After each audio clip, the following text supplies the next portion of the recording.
Avokati shqiptar Spartak Ngjella ka bërë thirrje për bashkim kombëtar të shteteve shqiptare, Kosovës dhe Shqipërisë. Ai përmes një analize tregoi se pse kjo gjë nuk ka ndodhur më herët derisa përmendi faktin se shtetet shqiptare kanë qenë të pushtuara nga shtetet e tjera. Megjithatë, avokati potencoi faktin se edhe dy shtetet e tjera shqiptare mund të formohen. Të dy shtetet shqiptare sot, Shqipëria dhe Kosova, janë rreth 30% e territorit të arbërisë së lavdishme të mbretëreshës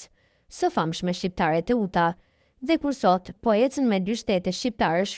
por historia po kërkon të krijojë edhe dy shtete të tjera shqiptare të pavarura në Gadishullin Ilirik, Çamërinë dhe Maqedoninë, shkroi Ngjella për Qiell Bota sot në vijim shkrimi i tij plot. Shqiptaria tani duhet të bashkohet. Janë dy shtete shqiptare, Kosova dhe Shqipëria në Gadishullin ton, por deri tani asgjë. Pse ndodh kjo? Kjo ka ndodhur gjithmonë steteve të cilat në histori kanë qenë të pushtuara nga një shtet tjetër,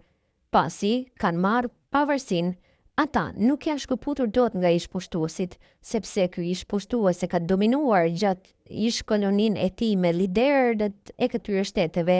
edhe pse këta shtete janë deklaruar të pavarur, dhe po kuptohet sot se një i tillë shtet është sa kaq aktualisht edhe Çamëria e Maqedonia, por kjo gjendje po e dëmton shumë konceptin e ri të neo-shqiptarisë në Gadishullin Ilirik. Të dy shtetet shqiptare sot, Shqipëria dhe Kosova, janë rreth 30% e territorit të arbërisë së lavdishme të mbretëreshës së famshme shqiptare Teuta,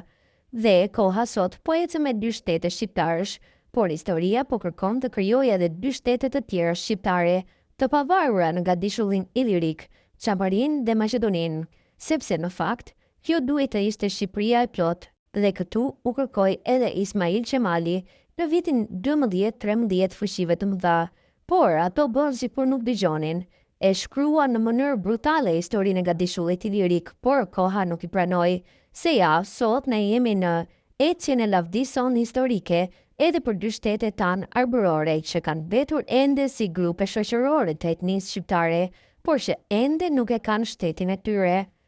Po politika amerikane dhe politika gjermane që kanë qenë dhe janë me Shqipërinë, si e kanë gjykimin e tyre për arbërinë e plot, në një kohë kur dihet se arbëria e madhe është krejt në interes të NATO-s dhe Shteteve të Bashkuara të Amerikës, ngre pyetjen avokati Ngjella, ndërsa mbyll postimin e tij në rrjetet sociale.